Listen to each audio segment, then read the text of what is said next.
Hello, good morning, very good morning to all of you बच्चों। मैं Vishwambar L Jaiswal गुफा हिंदी माध्यमिक जोगेश्वरी स्कूल से। बच्चों, आज हम लोग भूगोल विषय का अध्ययन करने वाले हैं। भूगोल विषय में पर्यटन, टूरिज्म। टूरिज्म को आज हम लोग समझने वाले हैं बेहतर तरीके से। बच्चों, ये देखिए, मैं आपको कुछ स्लाइड्स दिखा रहा हूँ। आप लोगों ने इन प्लेसेस को विजिट की होगी। ओके। पहला नारियल के पेड़ दिख रहे होंगे, कुछ समुद्र का किनारा दिख रहा होगा जो आपकी मुंबई का ही है।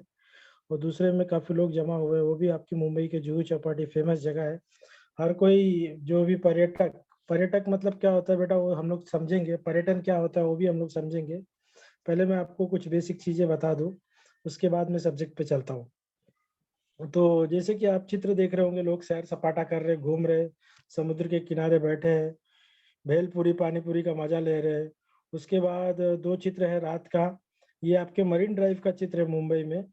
तो जो भी लोग मुंबई आते हैं तो दो जगह जाना तो चाहते ही हैं इच्छा से, क्योंकि उन्हें समुद्र भी देखना रहता है और समुद्र के किनारे क्या लोगों की एक्टिविटीज उसको भी देखना रहता है और एंजॉय करना रहता है, सैर सपाटा करना रहता है। और उसके नीचे देखिए चित्र दिख रहा होगा, एक में ये बाघ है, दो बाघ है खेल रहे हैं, और बगल में पेंगुइन है बेटा। और इसके नीचे एक पुरानी सी इमारत है अंग्रेजों के जमाने की। तो ये पुरानी सी इमारत जो है, ये गेट है। ये आपका भाईखला स्टेशन से थोड़ा ईस्ट में जाएंगे आप, 5 मिनट बाहर का भाईखला का जो मेन मार्केट है उसके बाहर स्थित है जीजा माता राष्ट्रीय उद्यान। वहाँ पर आपको वन उद्यान, जू जिसको हम लोग बोलते हैं, चिड़ियाघर, उसमें आप अलग अलग चीजें देख सकते हो। पेंगुइन महाराष्ट्र के जो अभी इस समय करंट, जो वर्तमान के पर्यटक मंत्री है, जिनका नाम माननीय उद्धव ठाकरे के सुपुत्र, जिनका नाम है माननीय आदित्य ठाकरे।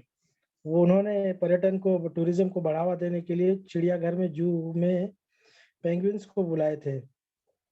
उसके नीचे आप देख रहे होंगे एक धार्मिक स्थल है, हाजी अली की दरगाह है, समुद्र के बीचों बीच।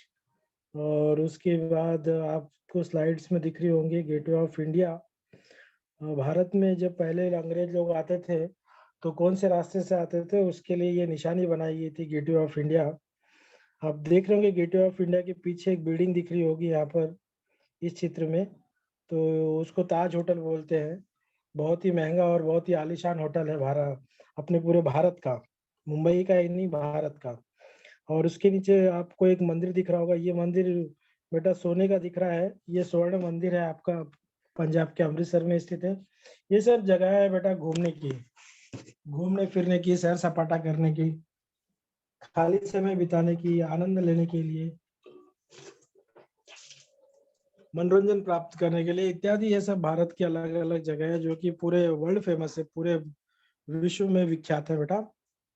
हाँ, तो मैंने ये सब स्लाइड इसलिए दिखाया ताकि आपको इस टॉपिक से रिलेटेड क्यूरियोसिटी हो सके, आपके अंदर कौतूहलता आ सके।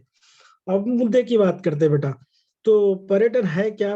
पर्यटन मतलब क्या होता है? एक सरल भाषा में अगर मैं कहने जाऊं, पर्यटन मतलब सैर सपाटा होता है ना, घूमना फिरना होता है। अब ये सैर सपाटा, अब ये घूमना फिरना कई वजहों की वजह से हो सकता है, कई उद्देश्य की वजह से हो सकता है। जैसे उदाहरण के तौर पे हमारी छुट्टियां हैं तो हम छुट्टियां व्यतीत करने चले गए, आनंद लेने, मनोरंजन प्राप्त करने, ये कारण हो सकता है।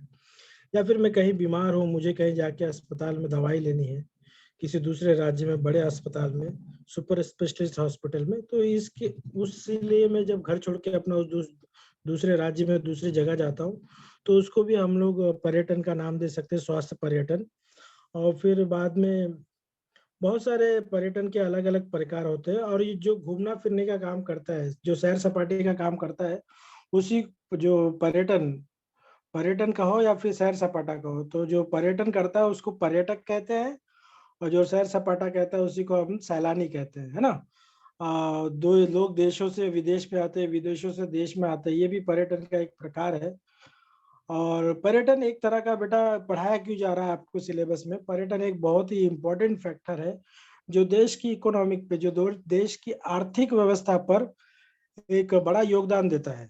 आर्थिक व्यवस्था पर बड़ा योगदान देने का मतलब कि देश में जो आमदनी होती है, देश की जो घरेलू सकल उत्पादन होती है, जिसको हम जीडीपी कहते हैं, उसके अंदर जो अपना पर्यटन का एक बहुत बड़ा योगदान है। कितना योगदान है, क्या योगदान है, वो सब भी मैं आपको बताऊंगा। ये सब एक टेक्निकल बातें है बेटा, ये आपकी किताबों में नहीं है, फिर भी ये जनरल नॉलेज है। मैं चाहता हूँ कि आप लोगों को इसकी जानकारी तो होनी ही चाहिए। अगर आपसे कोई पूछ लेता है कि भारत में इस समय वर्तमान में, इस समय मतलब वर्तमान में तत्कालीन भी जिसको हम लोग बोल सकते हैं, पर्यटक मंत्री कौन है, तो उनका नाम है माननीय प्रहलाद सिंह पटेल। ओके बेटा, माननीय प्रहलाद सिंह पटेल ये भारत के पर्यटक मंत्री हैं। और हम लोग जिस राज्य में रहते हैं, महाराष्ट्र राज्य में, यहाँ के जो पर्यटक मंत्री है उनका नाम है माननीय आदित्य ठाकरे।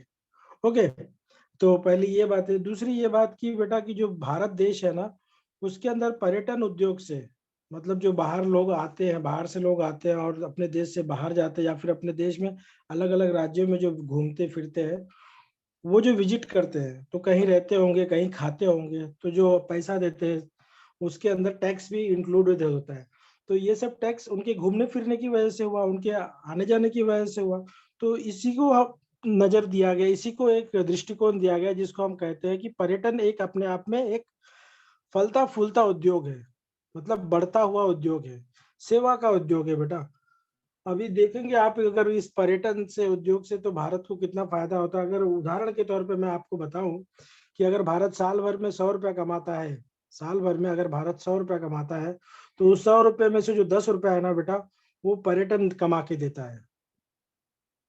100 रुपये में से जो 10वां भाग है, 10वां भाग जो है वो पर्यटन कमा के देता है। और लोगों को रोजगार भी मिलता है। और सब तो आपको यह जान के हैरानी होगी कि हमारे भारतवर्ष में जब मैंने आंकड़े देखे तो मुझे पता चला 50 लाख लोग भारतवर्ष में बाहर गांव से मतलब विदेश से अपने राज्य में विजिट करने आते हैं, घूमने आते हैं, सैर सपाटा करने आते हैं, पर्यटन करने आते हैं, 50 लाख लोग। और आपको और आश्चर्यचकित होंगे आप जब पता चलेगा आपको कि उन 50 लाख लोगों में से 30 लाख लोग अकेले सिर्फ ताजमहल देखने के लिए आते हैं। तो ताजमहल जो कि आगरा उत्तर प्रदेश में स्थित है, और आप इस हिसाब से उत्तर प्रदेश जो कि है सबसे अव्वल राज्य है कि सबसे ज्यादा पर्यटन उद्योग का पैसा वहां से आता है। 2018 के सर्वे के हिसाब से पता चला है कम से कम, लगभग, कम से कम नहीं बेटा, लगभग 41 करोड़ रुपए यूपी उत्तर प्रदेश राज्य ने पर्यटन क्षेत्र से कमाया है, पहले नंबर पे। और दूसरे नंबर पे दिल्ली है जो कि लगभग 25 करोड़ रुपए पर्यटन क्षेत्र से कमाया है। दिल्ली में भी बहुत पर्यटन होता है, हमारे देश के लोग भी बहुत पर्यटन करते हैं, सैर सपाटा करते हैं, क्योंकि दिल्ली में आपको पता है बहुत सारी ऐतिहासिक धरातलें हैं। हमने इतिहास पढ़ा है, हमें जानकारी है कि जो मुगल सल्तनत थी, जो दिल्ली सल्तनत थी, जो मुगल साम्राज्य था, इनकी राजधानी जो थी, इनका जो सेंटर था वो दिल्ली था। तो जितनी ऐतिहासिक इमारतें हैं, जितनी ऐतिहासिक धरोहर है ना बेटा, ये सब दिल्ली में है। दिल्ली में है, पंजाब में है, गुजरात के कच्छ में है, उदयपुर में, राजस्थान में। तो लोग यहाँ पर आते जाते हैं, घूमते फिरते हैं, और इनसे देश को कमाई होती है। ओके बेटा, तो मैं आपको एक वीडियो भी बताऊंगा कि भारत में कौन सी ऐसी 10 जगह है जहाँ पर अक्सर लोग जाते हैं। वो वीडियो मैं बाद में प्ले करूंगा, पहले आप टॉपिक को समझ लीजिए। तो मैं आपको सबसे पहले ना इस टॉपिक की परिभाषा को बताना चाहता हूँ। पर्यटन की परिभाषा अगर आपसे पूछ लिया किसी ने, तो जैसे कि हम तो कह सकते हैं कि भाई पर्यटन मतलब सैर सपाटा। बहुत अच्छी सिंपल और सादी भाषा है। लेकिन अगर इसकी परिभाषा आप बताने गए, तो एक टेक्निकल परिभाषा ये है कि अपना निवास स्थान छोड़कर, अपना घर छोड़कर, अपना निवास स्थान छोड़कर अलग अलग जगहों पर विभिन्न विभिन्न स्थानों को भेंट देना। क्यों भेंट दे रहे? आनंद प्राप्त करने के लिए, मनोरंजन प्राप्त करने के लिए, है ना। छुट्टियां है तो चलो कुछ काम नहीं है तो घूम के आते हैं, है, मनोरंजन प्राप्त कर रहे हैं, आनंद प्राप्त कर। और देखो ये जो पर्यटन की जो आदत है ना बेटा, ये ऐसा नहीं है कि सिर्फ जिनके पास पैसा है, जिनके पास फ्री समय है, उन्हीं के पास ये आदत है, ये सभी के पास है ना। जिनके पास ज्यादा पैसा है वो विदेश जाते हैं, जिनके पास कम पैसा है वो राज्यों में घूमते हैं, जिनके पास नहीं है पैसा वो कम से कम अपने घर के मार्केट में घूमते हैं, आसपास के एरिया में घूमते हैं। देखा होगा अपने आजू बाजू के गार्डन में घूमते हैं। घूमने की आदत आज से नहीं है बेटा, बहुत पहले से है ना। वास्को द गामा इंडिया में जब आया था, कैलिकट में उतरा था, उसने कैप ऑफ रूट की, कैप ऑफ गुड होप रास्ता खोजा था भारत में आने का। तो आज की ये बात नहीं है। आप देखे होंगे, आप पढ़े होंगे कि जो हमारे दिल्ली सल्तनत जब हम पढ़ते हैं, मुगल साम्राज्य, ये भी हमारे अफगानिस्तान, काबुल, वहां से सब लोग आए हैं, है ना। और भारत के जो उत्तर पूर्व के, उत्तर पश्चिम के मध्य में से आए हैं लोग। और हमारे, आप जब अपना इतिहास पढ़ते हो जिसमें पाषाण युग लिखा है, उसमें यायावरी, पहले मनुष्य भटकता था ना। भटकता था मतलब क्या करता था, भटकने के पीछे खाना पीना खाने के लिए भटकता था, फल फ्रूट जमा करता था, मछलियां जमा करता था। और धीरे धीरे जब उसने निरीक्षण चालू किया तो उसे पता चला कि भाई इस सीजन में यहाँ पर पका हुआ फ्रूट मिलता है, इस सीजन में यहाँ पर पानी मिलता है और पानी में मछलियां मिलती हैं। उसका निरीक्षण बढ़ने लगा, वो खेती करने लगा। तो ये सब पर्यटन से विकसित हुआ ना बेटा। आप देखेंगे ना, पर्यटन अपने आप में एक उद्योग है। ओके। तो पर्यटन का मतलब अपना निवास स्थान छोड़कर विभिन्न स्थानों की भेंट करना, इसी को हम क्या कहते हैं, पर्यटन करना। उसके विशिष्ट कारण हो सकते हैं, विभिन्न कारण हो सकते हैं, जैसे कि आनंद प्राप्त करना, मनोरंजन करना, व्यापार करना या निवास करना। अभी जितने ईस्ट इंडिया कंपनी के जो लोग, ब्रिटिश लोग जो आए थे, वो व्यापार करने ही भारत में आए थे ना। और व्यापार करते करते यहाँ पे निवास स्थान बनाने लगे, वहां पे रहने लगे। तो आप देख सकते हो पर्यटन से क्या देश को तत्कालीन अवस्था में, अभी तो हम इस कोरोना पीरियड में शायद बहुत सारा कमी आई है, क्योंकि बीमारी महामारी को मद्देनजर रखते हुए। लेकिन पर्यटन उद्योग से बहुत लोगों का घर चल रहा है, बहुत लोगों को उद्योग मिला है। ऐसा नहीं पर्यटन क्षेत्र से सिर्फ पैसे वाले या फिर अमीर लोगों को ही इसका बेनिफिट हुआ है। आप देखिए, कहीं अगर मेला लग जाए, छोटा सा किसी गांव में, तो आजू बाजू के 4-5 गांव के लोग वहां पे आ जाते हैं, है ना, मेला देखने के लिए। वहां पे कई लोग आ जाते हैं, दुकानें खोलते हैं, कई लोग आ जाते हैं, अपना सामान बेचते हैं। तो ये सब बच्चे आते हैं, आनंद लेते हैं, मनोरंजन करते हैं, टाइम पास करते हैं। तो ये सब चीजें आप देख सकते हैं पर्यटन। और पर्यटन के लिए देखिए, आपकी किताब में ऊपर एक चित्र दिया है बेटा, एक लड़के का चित्र दिया है, उसके साथ में बहुत सारी चीजें दी गई हैं और लिखा गया है कि पर्यटन का नियोजन। नियोजन क्या होता है बेटा? नियोजन मतलब प्लानिंग। नियोजन मतलब क्या होता है? प्लानिंग। ऐसा माना जाता है, ऐसा कहा जाता है कि अगर आपको कोई भी काम करना है, अगर आप उसका नियोजन करते हैं, अगर आप उसका प्लानिंग करते हैं, तो समझिए वो काम 50% डन हो गया। ओके। ऐसा माना जाता है कि अगर आप कोई काम करना चाहते हैं और उसका आप नियोजन करते हैं, उसकी आप प्लानिंग करते हैं, आप उसकी रूपरेखा बनाते हैं, तो आपका काम समझ लीजिए 50% हो गया है। तो कहीं भी आप जाओगे तो सीधी बात है, तैयारी तो करोगे। अब तैयारी करने के लिए उसके साथ में क्या क्या लेके जाओगे?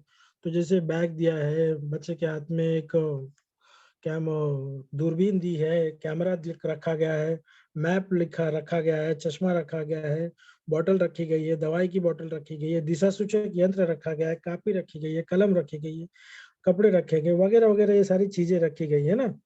अभी लेकिन आजकल इतना सारा लोग पैकिंग वैकिंग नहीं करते हैं। आजकल क्या है, जो कपड़ा पहनना है कपड़ा ले लिया, चल दिया बस।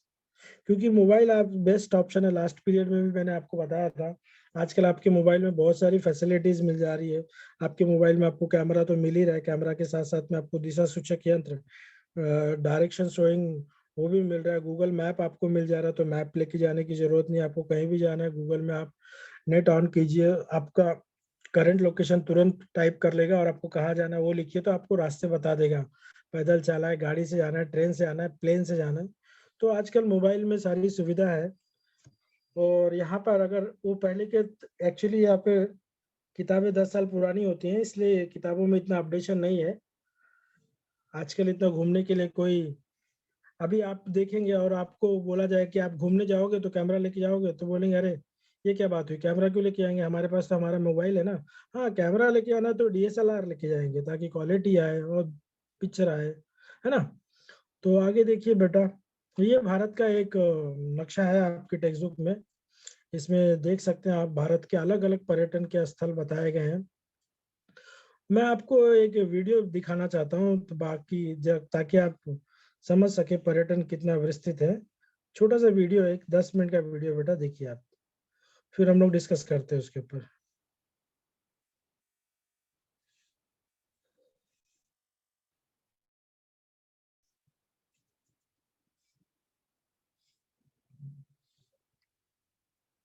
And a variety of cuisines exist within India's borders. To truly experience the breadth of Indian culture and history, travel is key. Here's a look at the best places to visit in India.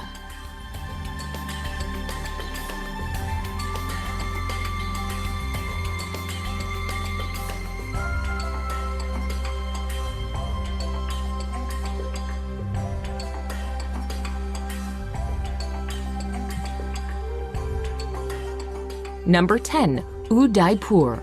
The city of lakes, Udaipur glistens romantically on the edge of the desert in Rajasthan. The city is protected by lush hills and is where you can find the mesmerizing Lake Palace in the middle of a tranquil lake. Another captivating sight is the imposing but graceful City Palace, along with the Monsoon Palace, which stands out with walls made of gleaming white marble. Explore old temples, walk the winding streets of this fanciful corner of India, and slip into times past inside its ancient bazaars.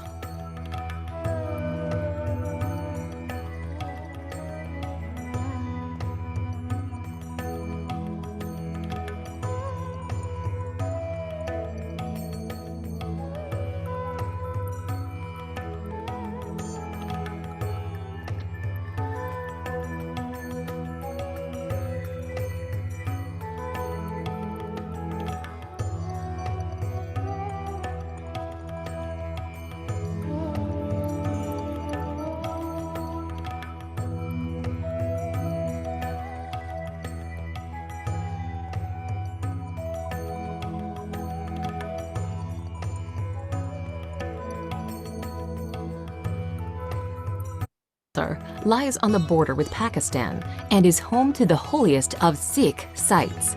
The Golden Temple is in the heart of the old walled city.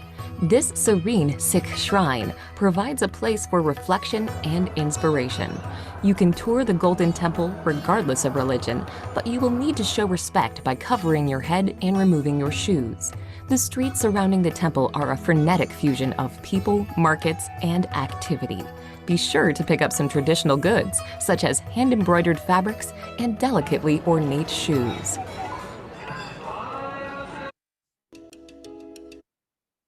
It is located at a very high elevation, and it is home to the 17th century palace of the King of Ladakh. Buddhist culture is also prominent in Leh, and you may wish to explore some of the many Buddhist monasteries and temples. Number 7. Goa beaches. On the western coast of India is Goa, a former colony of Portugal that blends Indian culture with colonial influences and plenty of international tourism. Goa is popular largely because of its spectacular beaches. The busiest of all is Candolim Beach, where travelers from around the world flock to soak up the sun. Anjuta Beach, by contrast, is far less crowded.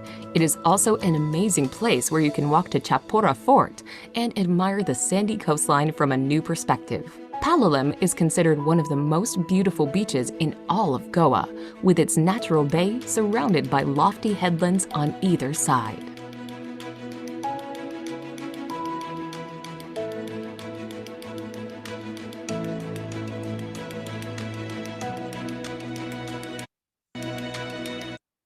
Sprawling destination is home to several districts, and it is considered to be one of the oldest cities in the world. One of the top sites in Delhi is the Red Fort, which was built in the 17th century. The Red Fort is made from sandstone, and you will be able to walk through its Lahore Gate, into the bazaar, through the Jewel Palace, and even into the former residence of the Sultan. While in Delhi, you should also make time for the many museums and religious structures that make up the city.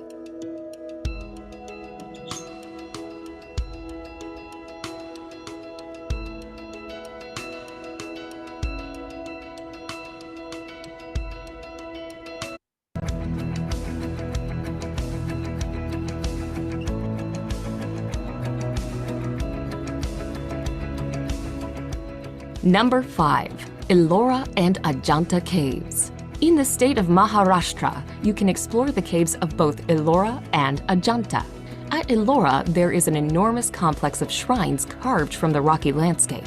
These 34 cave shrines are up to 1,500 years old, and they are from 3 distinct religions: Buddhism, Jainism, and Hinduism. 2 hours away is Ajanta, which is home to 29 caves.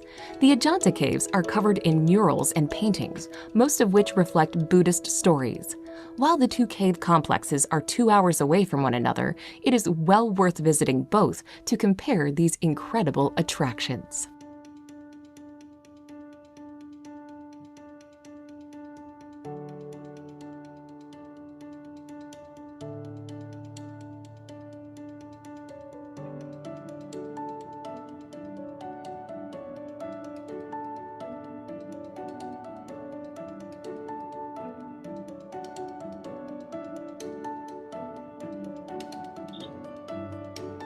Number 4. Varanasi. A city that may seem strange to many Westerners, Varanasi is of great religious importance. The holy city sits on the banks of the divine Ganges and is believed by Hindus to be a sacred place of pilgrimage. The city is known for the religious practices that take place on the Ghats.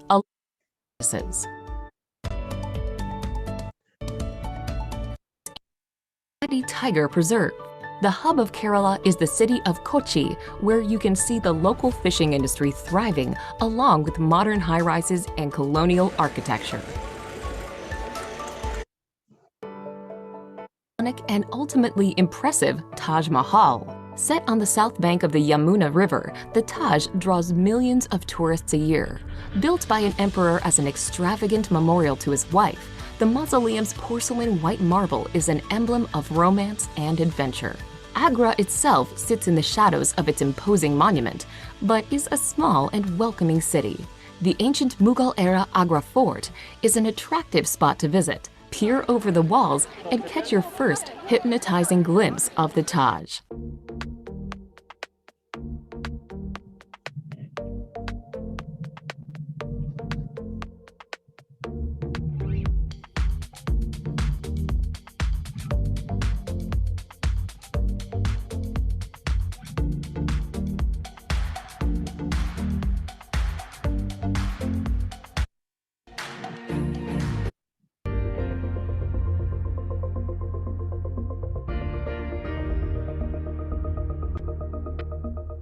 Number 1. Jaipur.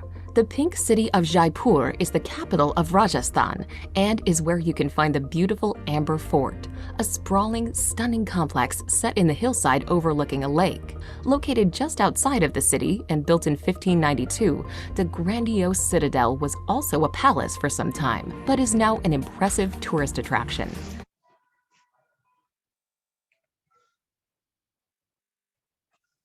Hello, देखा होगा आप लोगों ने videos में भारत के ऊपर से start किया था, लेह से स्टार्ट किया था। उन्होंने अलग अलग जगहों को बताया और लेह को दिखाया, दिल्ली को दिखाया, वाराणसी को दिखाया, फिर उसके बाद में राजस्थान को दिखाया, सूरत को दिखाया, महाराष्ट्र को दिखाया, साउथ साइड के कुछ केरला को दिखाया।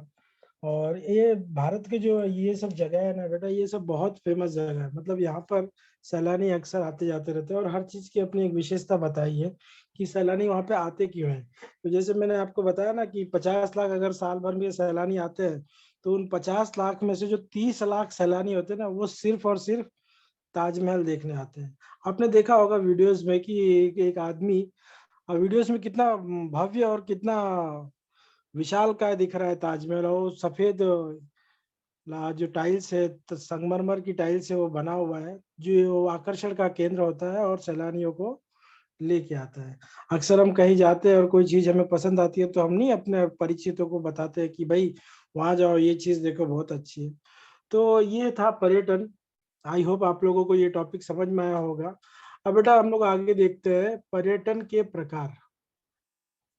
पर्यटन के मुख्यतः 2 प्रकार होते हैं। एक देश के अंतर्गत जो पर्यटन किया जाता है जिसे हम स्वदेशी पर्यटन कहते हैं, और एक देश के बाहर, देश की सीमा के बाहर जाके पर्यटन किया जाता है जिसे हम विदेशी पर्यटन कहते हैं। पर्यटन के 2 मुख्यतः प्रकार है बेटा। अभी पहला मैंने पढ़ रहा हूँ, स्वदेशी पर्यटन। देशांतर्गत भागों में किया जाने वाला पर्यटन स्वदेशी पर्यटन कहलाता है ना। अपने देश की सीमा के अंतर्गत जो पर्यटन किया जाता है उसे हम स्वदेशी पर्यटन कहते हैं। जैसे महाराष्ट्र के पर्यटकों का तमिलनाडु राज्य में कन्याकुमारी को पर्यटन के लिए जाना। फॉर एग्जाम्पल, अगर मैं महाराष्ट्र में रहता हूँ, मुझे कोच्चि या केरला का देखना है, तमिलनाडु का देखना है, तो मैं वहां जाता हूँ। और वहां के लोगों को अजंता और वेरुला देखना है तो वो लोग महाराष्ट्र में आते हैं। तो इस तरह के जो एक राज्य से दूसरे राज्य में पर्यटन करते हैं, इसको हम लोग क्या कहते हैं? स्वदेशी पर्यटन कहते हैं। ओके बेटा। और दूसरा प्रकार है जिसका नाम है विदेशी पर्यटन। अपने देश की सीमाएं लांघकर दूसरे देश में पर्यटन के लिए जाना, यह विदेशी पर्यटन कहलाता है ना। अपने देश की सीमा लांघकर जब हम लोग दूसरे देश में जाकर पर्यटन करते हैं, उसको हम विदेशी पर्यटन कहते हैं। उदाहरण के तौर पे भारत के पर्यटकों का स्विट्जरलैंड पर्यटन के लिए जाना, और दूसरा उदाहरण है अमेरिका के पर्यटकों का भारत में पर्यटन के लिए आना। आई होप ये दोनों टॉपिक आपको समझ में आया होगा। पर्यटन के प्रकार, दो प्रकार होते हैं, स्वदेशी पर्यटन, विदेशी पर्यटन। स्वदेशी पर्यटन वो जो आपके देश की सीमाओं में रह के किया जाता है, विदेशी पर्यटन वो जो देश की सीमाओं के बाहर दूसरे देश में जाकर किया जाता है। और जब दूसरे देश में आप अपने देश में जब विजिट करते हो तो आपको टिकट के चार्जेस लगेंगे, जो ट्रेवलिंग फेयर लगेंगे, और जहाँ पर आप रुकोगे स्टे फेयर, एकोमोडेशन फेयर लगेंगे। ओके बेटा, लेकिन जब आप विदेश में जाओगे तो ये सब चीजें तो लगेंगी ही लगेंगी। उसके अलावा आपको तीन चीजों की जरूरत पड़ती है, जिसको सबसे पहले हम कहते हैं आपके पास आपका पासपोर्ट होना चाहिए, दूसरा आपके पास वीजा होना चाहिए, और तीसरा आपके पास बीमा होना चाहिए। पहला तो आपको पासपोर्ट बनवाना पड़ता है, उसकी एक प्रक्रिया होती है, अप्लाई करना पड़ता है, पुलिस वेरिफिकेशन करवाना पड़ता है, तब आपका पासपोर्ट बनता है। उसके बाद में आपको वीजा लेना पड़ता है, जिस कंट्री में आपको विजिट करनी है उसकी परमिशन लेनी पड़ती है उसके मंत्रालय में जाके। हर कंट्री का अपना एक स्वतंत्र मंत्रालय होता है। फिर उसके बाद में आपको बीमा करवाना होता है। बीमा मतलब आपका मेडिकल चेकअप कराना पड़ता है, जिसमें आपको ये प्रूफ करना पड़ता है कि मैं स्वस्थ हूँ और मुझे कोई स्वास्थ्य से संबंधित कोई दिक्कत नहीं है, तो मैं जा सकता हूँ। और कभी कभी हम लोग मैंने आपको बताया था स्वास्थ्य से संबंधित पर्यटन करते हैं। जैसे मुझे कोई बड़ी बीमारी है और मुझे ठीक नहीं हो रहा है, तो मुझे किसी ने बताया कि भाई आप अमेरिका में जाओ या फिर आप यूएसए में जाओ, वहाँ पर आपका ये बीमारी ठीक हो सकती है। वहाँ पे डॉक्टर, अभी जैसे आपने सुना होगा हाल ही में संजय दत्त को लंग्स का कैंसर हुआ था, तो वो विदेश में गए थे। तो ये जो होता है ये भी एक तरह का स्वास्थ्य पर्यटन है बेटा। ओके, हम वहाँ जाएंगे तो वहाँ रहेंगे, रुकेंगे, खाएंगे, पिएंगे, उसके अलावा वहाँ की सेवाओं का उपयोग करेंगे, तो वहाँ के लोगों को आमदनी मिलेगी, वहाँ के लोगों को व्यवसाय मिलेगा। ये इसीलिए तो पर्यटन को उद्योग कहा गया है। और हम ये सब सेवाएं ले रही हैं, इसके लिए हम लोगों को पे करना रहता है, पैसा देना रहता है। आप लोगों को कुछ चित्र देख रहे होंगे, दिखाई दे रहे होंगे स्क्रीन पर। एक में एक बड़ा सुंदर ही हिरन है, हरी हरी घासों के बीच में खड़ा है। नीचे लिखा हुआ अभ्यारण्य, जिसको हम चिड़ियाघर कहते हैं। उसके नीचे कुछ बच्चे हैं, कॉलेज के बच्चे दिख रहे हैं, जंगल में घूम रहे हैं। अच्छा, जंगल में घूमने से मुझे याद आया कि अपने बोरवली में एक नेशनल पार्क है बेटा। अगर आप कहीं ना जा सको तो कम से कम नेशनल पार्क तो घूमो। बहुत अच्छी जगह है, आपको अच्छा लगेगा। पूरे परिवार के साथ जाइए आप, पैदल भी जा सकते हो, आप अंदर घूम सकते हो, साइकिल भी वहाँ पे भाड़े पे ले सकते हो, बाइक भी ले सकते हो, कार भी ले सकते हो। ओके बेटा, आगे देखिए एक चित्र दिया गया होगा, ये समुद्र के किनारे, इसको हम लोग गेटवे ऑफ इंडिया का, आप नाम याद होगा, गेटवे ऑफ इंडिया के किनारे फ्रंट, वहां पे जब जो बच्चे भी गए होंगे उन्हें याद होगा। इसको किनारे को हम लोग भाऊचा धक्का बोलते हैं। क्या बोलते हैं? भाऊचा धक्का। ये धक्के का नाम है। यहाँ पर बंदरगाह है एक तरह का, यहाँ पे बोट आती है, आपको बैठते हैं, आप उसके अंदर अलीबाग, फंटाइसा लैंड वगैरह वगैरह जगहों पर लोग जाके घूमते हैं। और एक बात और बता रहा था कि ये जो इन जगहों पर ना अक्सर पर्यटन स्थलों पर ना ज्यादातर फिल्म की शूटिंग्स होती है। तो यहाँ पर जो आमदनी, इसके लिए और सरकार की आमदनी बढ़ जाती है। और सरकार क्या करती है, जहां से पैसा आ रहा है ना, फिर उन क्षेत्रों में ज्यादा से ज्यादा मेहनत करती है, ज्यादा से ज्यादा ध्यान देती है, ताकि और पैसा वहां से आए। क्योंकि देश चलाने के लिए तो पैसे की आवश्यकता है ना बेटा। अगर हमें अच्छी सड़कें चाहिए, अच्छा अस्पताल चाहिए, अच्छा विद्यालय चाहिए, अच्छा विश्वविद्यालय चाहिए, तो ये सब कब संभव हो सकता है? जब सरकार के आमदनी बढ़ेगी, जब सरकार के पास पैसे आएंगे, है ना। आगे देखिए बेटा, हाँ ये ये टॉपिक यहाँ पे खत्म हो गया। तो आई होप ये देखिए, मैं आपको एक सेकंड, हाँ वो जो वीडियो दिखाया था मैंने बेटा आपको, भारत में जो 10 जगहों के बारे में, भारत के उसमें आपको कौन कौन सी चीजों के बारे में बताया था, उदयपुर के बारे में बताया था। उदयपुर को हम लोग झीलों के शहर से जानते हैं। वहाँ पे झीलों के किनारे अलग अलग बड़ी बड़ी फोर्ट्स है, बड़े बड़े वहाँ पर गढ़ है, बड़े बड़े वहाँ पर आपको महल देखने को मिल सकते हैं, जिसको झीलों का शहर कहा जाता है। जैसे जयपुर को हम लोग पिंक सिटी कहते हैं ना, गुलाबी शहर, उसी तरह उदयपुर को हम लोग झीलों का शहर कहते हैं। फिर उसके बाद में पंजाब अमृतसर का गोल्डन टेम्पल दिखाया गया। वहां पे प्रवेश करने पे आपको अपने हाथ पैर धोने पड़ते हैं और माथे पे आपको आपका बाल बांधना पड़ता है, और फिर उसके बाद आपको एंट्रेंस एंट्री मिलती है। और वहां पर एक सबसे बड़ी मात्रा में, आप अगर शिरडी साईं बाबा के यहाँ पे गए होंगे तो वहाँ पे पता होगा भंडारा होता है।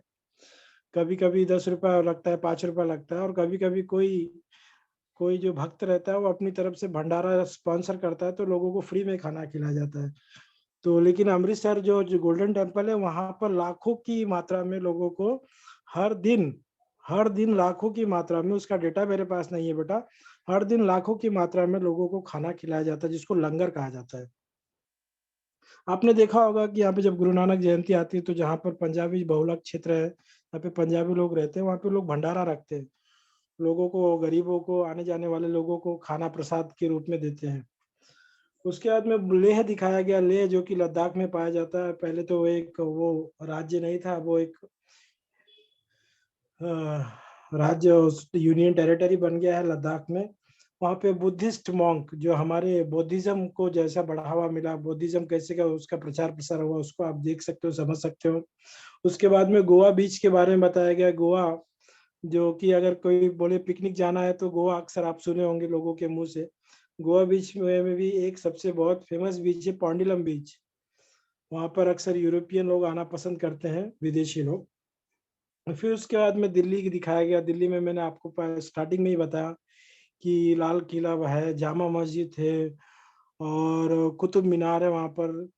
आप देखो, नाम सुनने पे अपने को उतना एहसास नहीं होता बेटा, जब आप नजदीक से जाओगे ना, जब आप देखोगे कुतुब मीनार को, तो आपकी मुंडी पूरी, आप झुक जाओगे, ऐसा लगेगा ये इमारत शायद आसमान को टच है।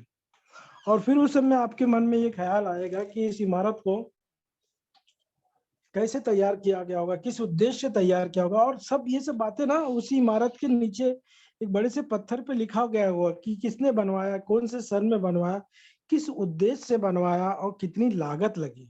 आप देखो, आपने देखा होगा गांव खेड़े में आते जाते कहीं कोई सड़क बनती है तो एक बगल में बोर्ड लगा होता है कि इनके सौजन्य निधि से बनी, या फिर कहीं बेंच लगी होती है उसके ऊपर लिखा रहता है नगर सेवक के सौजन्य निधि से बनी, या फिर सांसद के सौजन्य निधि से बनी, और कितने रुपए में लागत लगी, ये सब लिखा जाता है। तो उसी तरह जब आप ऐतिहासिक इमारत देखते हो तो उसके बगल में डिस्क्रिप्शन बोर्ड रहता है, वितरण माहिती, जिसके अंदर सब रहता है, कब में बना, कब बना, किसने बनवाया, कितने में बनवाया, किस उद्देश्य से बनाया। आप लाल किला देखेंगे तो आप दंग हो जाएंगे कि भाई एक समय ऐसा था कि लोगों ने इतनी बड़ी बड़ी इमारतें बनाई, शाहजहां ने।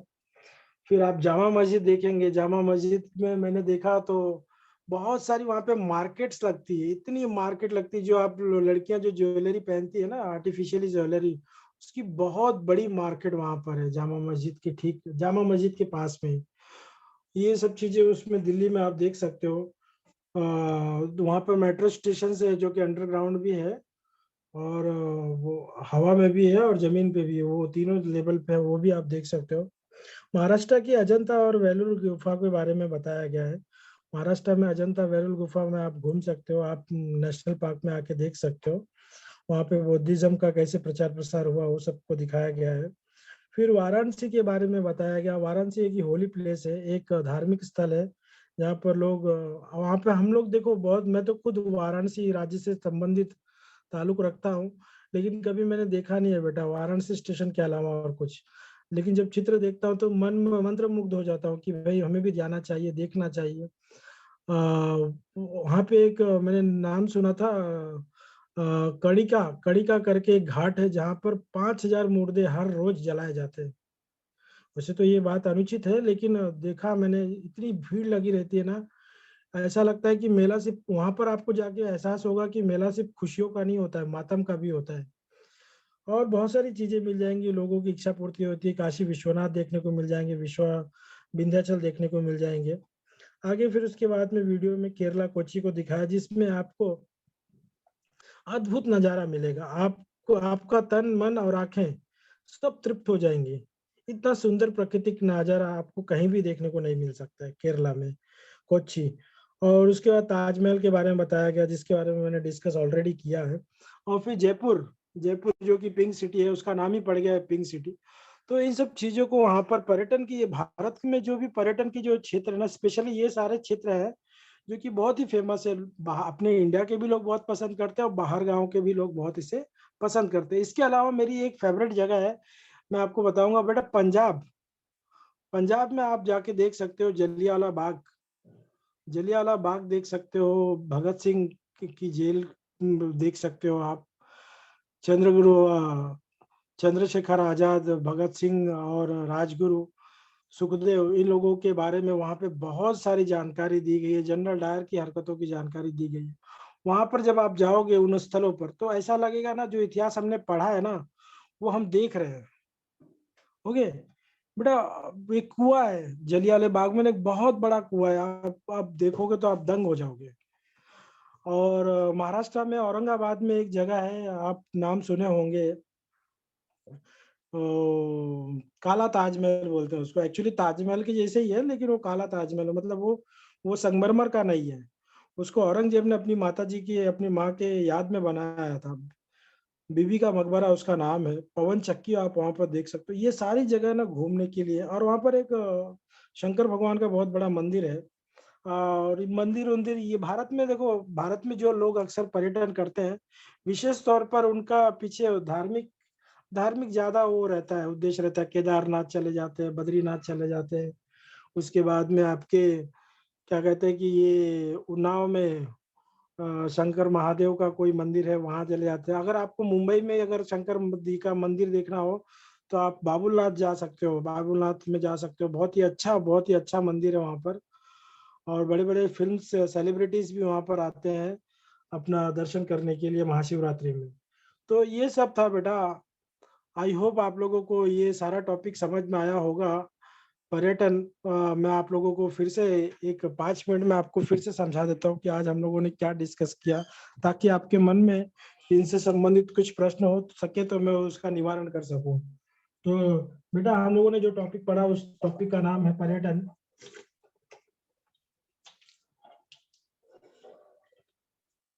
पर्यटन टॉपिक पढ़ा, और पर्यटन टॉपिक में हमने ये समझने की कोशिश की कि पर्यटन की परिभाषा क्या है। तो सब पहली परिभाषा ये निकल के आई कि अपना निवास स्थान छोड़कर जब हम किसी भिन्न भिन्न स्थानों पे विजिट करते हैं, भेंट करते हैं, उसी को ही हम पर्यटन कहते हैं।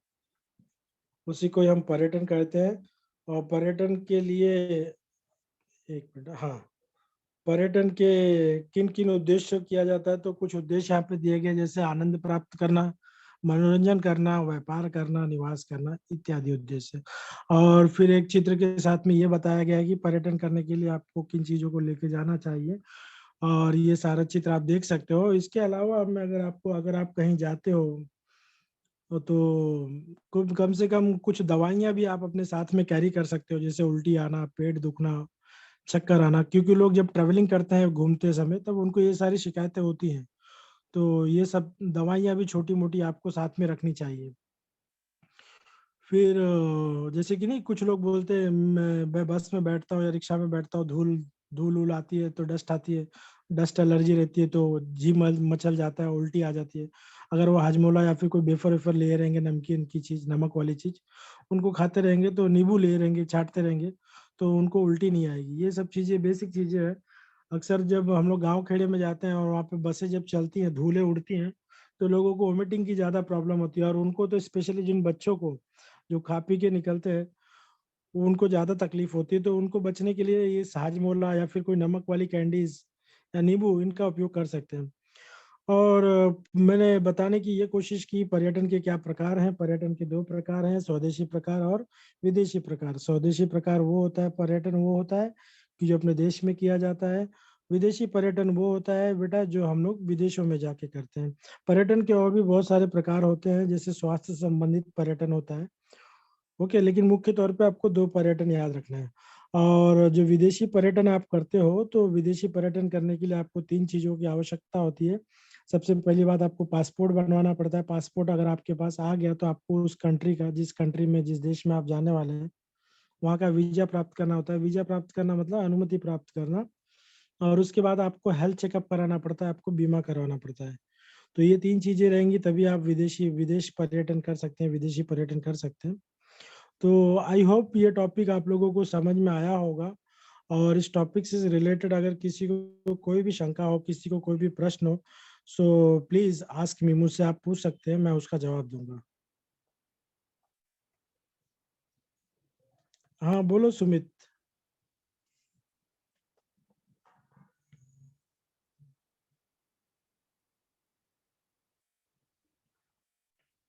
हाँ बोलो सुमित, बोलो, ऋषिकेश बोलो। Good morning sir. Good morning बेटा। सर अभी आपने हमको पर्यटन के किसी संदर्भ में एक व्यक्ति का नाम बताया ना सर, उनका हाँ, नाम एक बार फिर से बताइए ना। प्रहलाद सिंह पटेल, केंद्रीय मंत्री, पर्यटन केंद्रीय मंत्री प्रहलाद सिंह पटेल। और महाराष्ट्र के जो पर्यटन मंत्री है उनका नाम है Aditya Thackeray. Okay sir, thank you sir. Welcome बेटा। पूछो सुमित, पूछो बेटा। माइक अनम्यूट कर लो फिर पूछो। Good morning sir. Good morning, good morning. पर्यटन किसे कहते हैं और प्रकार स्पष्ट कीजिए। ओके, पर्यटन जब हम अपना निवास स्थान छोड़कर विभिन्न स्थानों पर भेंट करते हैं उसे पर्यटन कहते हैं। पर्यटन के दो प्रकार होते हैं, स्वदेशी पर्यटन। स्वदेशी पर्यटन उसे कहते हैं जो अपने देश की सीमाओं में रह के करते हैं। विदेशी पर्यटन जो हम देश की सीमाओं के बाहर दूसरे देश में जाकर करते हैं। ओके बेटा।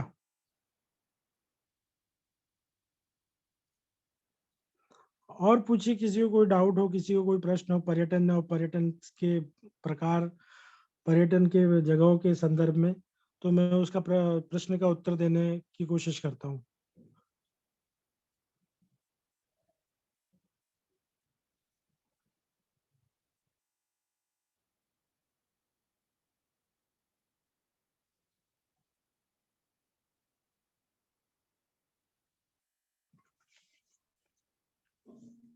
हेलो। आप लोगों को पर्यटन की परिभाषा, पर्यटन के प्रकार और पर्यटन के स्थल समझ में आए होंगे। Thank you so much. Leave कर